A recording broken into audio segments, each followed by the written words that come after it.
வணக்கம். இந்த களை பூச்சி இந்த ரெண்டும் தான் விவசாயிகளுக்கு மிகப்பெரிய பிரச்சனையை கொண்டு வரது. இந்த சிறுதானிய நாற்று மடை போட்ட இடங்களில் இருக்கிற களை என்ற அளவை பாருங்கோ. சிறுதானியம் என்றது விவசாயிகளுக்கு ஒரு சொத்து.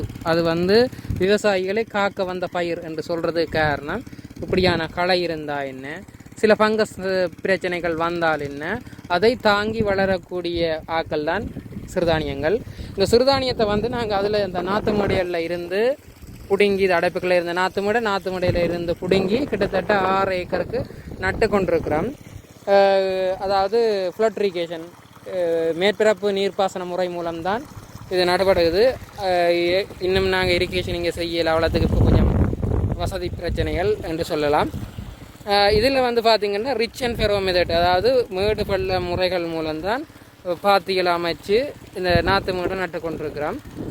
அதுக்குள்ள பார்த்தா ஒரு இடத்துல ஒரு பயிர் தான் நிற்கும். பார்த்தா தெரியும் உங்களுக்கு, ஒரு இடத்துல ஒரு பயிர். கிட்டத்தட்ட பயிருக்கு பயிர் இடைவெளி 9 இன்ச், ஒரு அடியாக கிட்ட இருக்குது. கண்டு அகலமும் வரிசையும் ஒரு அடி கிட்ட இருக்குது.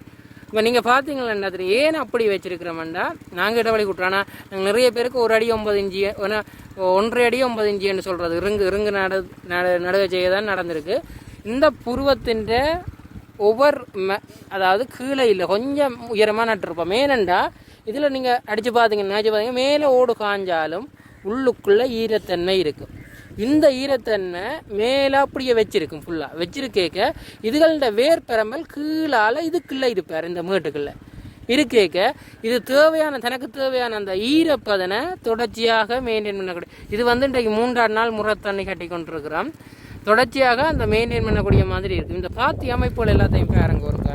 இது ஒரு மணல் களி சார்ந்த ஒரு இடம். அதுக்கேற்ற மாதிரி தான் இந்த பாத்தி அமைப்பு இருக்குது.